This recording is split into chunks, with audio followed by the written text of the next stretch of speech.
आप नई जनरेशन को नई नई सीख देते हैं, नई नई चीज़ों के बारे में बताते हैं, ज़िंदगी लाइफस्टाइल जीने का तरीका सिखाते हैं, तो आज हमें क्या बताएंगे आप?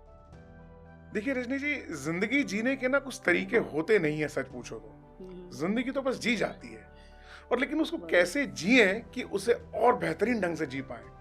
हमें लगता है कि हम जिंदगी जी रहे हैं, लेकिन कुछ तो गुजार रहे होते हैं। जिंदगी गुजारने के लिए तो बनी नहीं है ना, असल में जिंदगी जीने के लिए ही बनी है। एक बड़ी अच्छी लाइन पुरानी सी मुझे कभी कभी याद आती है, जिंदगी जिंदा दिली का नाम है, अरे मुर्दा दिल क्या खाक जिया करते हैं। तो मैं उस कंसेप्ट के ऊपर ही रजनी जी हमेशा चलता चला आया हूं, और लाइफ में मैंने ये देखा है, जिंदा दिल लोगों की जिंदगी में प्रॉब्लम्स आती जरूर हैं, लेकिन वो कैसे निकल जाती हैं और कहां चली जाती हैं, ये तो वक्त भी उनसे छीन नहीं पाता। मजा तो इस बात में है कि बड़े बड़े संतों को आपने कहते सुना होगा कि विपरीत परिस्थिति में अनुकूल स्वभाव कैसे रख के चलना है। हम जब विपरीत परिस्थिति में अनुकूल स्वभाव को अपना लेते हैं ना, तो जिंदगी जीने का मजा अलग हो जाता है। Life shouldn't be blocked, life should be open, it should be very much open. जिंदगी में जीने के लिए बहुत सारे नुक्ते होते हैं, उसमें से एक बहुत कॉमन नुक्ता है जो अब आज हम आपसे कर रहे हैं। चलिए इसी बात पे आज बात करते हैं। हम एक दूसरे से बात कैसे करते हैं, पब्लिक में बोलते कैसे हैं। मैटर हम पब्लिक स्पीकिंग के ऊपर ले आते हैं। हम इसकी क्लासेस भी लेते हैं, पब्लिक स्पीकिंग का पूरा कोर्स भी लेते हैं हम। इसका अच्छा खासा मेरे पास एक वीकली 15 दिन का और 1 महीने का 3 महीने का कोर्स है, क्योंकि कोर्सेज का भी ना सिस्टम बड़ा अलग अलग है। आपने देखा होगा लाइफ के अंदर, कभी आपको कोई टीचर मिलता है, कभी कोई कोच मिलता है, हाँ जी। कभी कोई मेंटर मिलता है। अब इन तीनों में थोड़ी सी अगर मैं इसको डिफाइन करूं, जो टीचर होता है वो आपको सिर्फ सिखा देता है, पढ़ा देता है कि ये चीजें पढ़ो और ये करो। जो कोच होता है वो आपको सिखाता है कि कैसे इसे जीना है, कैसे करना है। और जो मेंटर होता है ना, वो मेंटर आपके साथ चलता है उसे जीने के अंदर। तो जिंदगी में एक मेंटर जरूर रखिए मेरे हिसाब से। जब आप किसी को मेंटर बना लेते हैं ना, आप किसी ग्रंथ को अपना मेंटर बना सकते हैं।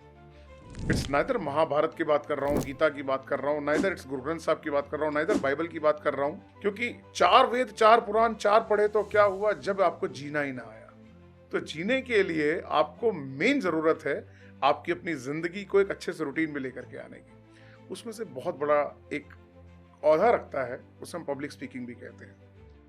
पब्लिक स्पीकिंग के अंदर अगर हम आज जाना चाहें तो ये समझ लीजिए कि आपकी जिंदगी के अंदर एक डिफरेंट बदलाव। आप कहां बैठे हैं, किससे बात कर रहे हैं, आपका मुकाम क्या है, आपका आज करंट स्टेज क्या है और आपकी डिजायर्ड स्टेज क्या है, आप पहुंचना कहां चाहते हैं। अगर आपके पास ये विजन है तो आपके लिए ये एक बहुत जरूरी टूल है आपकी लाइफ के अंदर कि पब्लिक स्पीकिंग आप कैसे करें, इसे सीखें। इसे सीखने में बहुत सारी चीजें आपके अड़चने भी आएंगी। हो सकता है आपका एटमॉस्फेयर आ रहा हो आपके अड़चन में, हो सकता है कि आप जैसे आपका ग्रोन अप है, आपका बिल्टअप हुआ है, आप जिस माहौल में बड़े पले हैं वही आपको इस माहौल से दूर कर रहा होगा। तो आपको उसे सीखने की जरूरत है। और ये ऐसा कुछ नहीं है, कुछ चीजें होती हैं जो बिल्टअप आती हैं कि एक अच्छा पियानो बजाने वाला बच्चा, बचपन से आप देखते होंगे कोई 2 साल 3 साल का बच्चा बड़ा खूबसूरत हारमोनियम पियानो या खूबसूरत गा रहा है, वो कुदरत की देन है। बोलना अच्छा भी कुदरत की देन होती है, लेकिन इसे डेवलप भी किया जा सकता है। तो कुछ चीजें ऐसी होती हैं, रॉ आती हैं, सोना रॉ आता है, लेकिन आप जब इसे खूबसूरती से इसका आहार या उपहार बना करके आप देती हैं, पहनती हैं, तो इसमें कितना निखार आता है। अब इंसान रॉ आता है, अब उस इंसान की जब पर्सनालिटी डेवलपमेंट होती है, उसकी एनहेंसमेंट होती है बॉडी की, आप उसे देखिए। उसका आप कभी कभी देखे होंगे, बहुत सा एक बच्चा ऐसा कितना भी गोरा चिट्टा हो, लेकिन आपका मन नहीं करेगा उसे हाथ लगाने का। और कभी कभी एक इतना थोड़ा सा सांवला श्याम रंग का बच्चा होगा, लेकिन आप उसे चाहेंगे बस ये मेरे गले लग जाए, उठा लूं इसे। ये सब चीजें कुदरत की देन है, और कुदरत को डेवलप करना इंसान के हाथ में है। ये कुदरत ने आपको एक नियामत दी है, और इसी को इन्हेंसमेंट करने के लिए आज हम जैसे कुछ लोग माहिर हो चुके हैं काम करने के लिए, और चाहते हैं कि हम जैसे डेवलप हों, पूरा कॉस्मोस वैसे डेवलप हो। क्योंकि मेरा मानना है कि वासुदेव कुटुंबकम वाली सिस्टम में ज़्यादा बेटर है। मैं छोटे दायरों को मान करके नहीं चलता। Boundaries are not gateway for me, I want to go beyond the boundaries and up the sky. Sky is not the limit actually. बिल्कुल सर। अब इसके अलावा भी अगर आप कुछ मुझसे पूछें, तो हमारे पास ऐसी कई चीज़ें आ जाती हैं ज़िंदगी के अंदर। आप देखा होगा कभी पब्लिक स्पीकिंग के अंदर कुछ लोग डर जाते हैं, फोबिया होता है अंदर, स्टेज पे बोलने का हाँ फोबिया। जी, कई लोगों में होता है, घबराते हैं। तो मैं वही जानना चाह रही हूँ कि पब्लिक स्पीकिंग क्यों इतनी ज़रूरी है, क्यों सीखनी चाहिए लोगों को? पब्लिक स्पीकिंग में आपके सबसे पहले तो कनेक्शंस बनते हैं। चलिए मैं एक बचपन से चालू करता हूँ इसको कैसे काम करती है। जी। एक छोटा बच्चा क्लास में अकेला बैठा है, अगर वो बच्चा किसी दूसरे बच्चे से ढंग से बात नहीं करेगा तो जी। उसकी कंपाइलिंग नहीं होगी और बच्चों के साथ, या टीचर से बात नहीं करेगा, या टीचर उस बच्चे से अच्छे से बात नहीं करेगी, तो कैसे जुड़ पाएगी?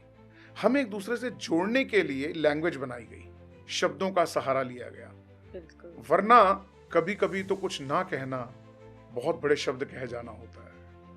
आप कभी कभी खामोशी में वो कह जाते हैं जो आपकी जुबान नहीं कह पाती, और वो भी बहुत ज्यादा जरूरी है। हर शब्दों के बीच में पॉज लेना भी बहुत ज्यादा जरूरी है। हर शब्दों का उल्लेख, उसको डिफाइन कैसे किया जाए, उसकी डिक्शन कैसी हो, उसकी मॉड्यूलेशन कैसी हो, उसकी वॉइस पिचिंग कैसी हो, ये बहुत ज्यादा चीजें आपकी जिंदगी में मायने रखती हैं। आप किसी से कैसा रिश्ता बनाना चाहते हैं, मात्र आपके शब्द उसका निवारण कर देंगे कि आप उसके साथ रिश्ता कैसा बनाना चाहते हैं। आप पड़ोस में आप रिश्ता बना के देखिए ना, मीठे शब्द बोल के देख लीजिए और कड़वे शब्द बोल के देख लीजिए। मृदभाषी कृष्ण को कहा गया तो कहीं ना कहीं उनको मृद भाषा का ज्ञान था। कठोरभाषी को आप बिल्कुल काट देते हैं। आप देखिए कुछ लोगों से आप बेहतरीन खूबसूरत चेहरा होगा, इतने सुंदर होंगे, आपकी स्मार्टनेस का तो उसका जवाब नहीं होगा, आप उसे देखते ही बिल्कुल पिघल जाएंगे बटर की तरह, लेकिन जैसे ही मुंह खोलेंगे ना आप देखिए आप किनारा कर लेंगे। हाँ जी, कि तुझसे तो दूर ही भले। और कुछ लोग ऐसे होंगे जिनसे आप जरा सी बात करने के बाद कहेगा नहीं, इसके साथ तो सुनता रहूं, बैठा रहूं इसके पास, उसकी बातें, उसका कहने का, उसका ह्यूमर, आप देखिए कितना होराइजन बढ़ा देता है उसका। तो अगर आप किसी डिजायर्ड स्टेशन पे पहुंचना चाहते हैं तो पहली सीढ़ी मेरे हिसाब से आपकी जुबान है। आप इस अपने अल्फाजों को जिस ढंग से इस्तेमाल करते हैं वो आपको आपकी मंजिल के पास ले जाने में उतनी ज़्यादा मदद करता है। बाकी भी चीज़ें होती हैं इसके ऊपर, लेकिन ये बहुत ज़रूरी सीढ़ी है इस चीज़ के लिए। तो मैं समझता हूँ कि अगर किसी इंसान को अपनी कहीं पर भी अपनी पहुँचने की इच्छा है तो सबसे पहले अपनी ज़ुबान का इस्तेमाल बेहतरीन तरीके से करना सीखें, तो शायद उसे कोई रोक नहीं पाएगा कहीं पे पहुँचने में।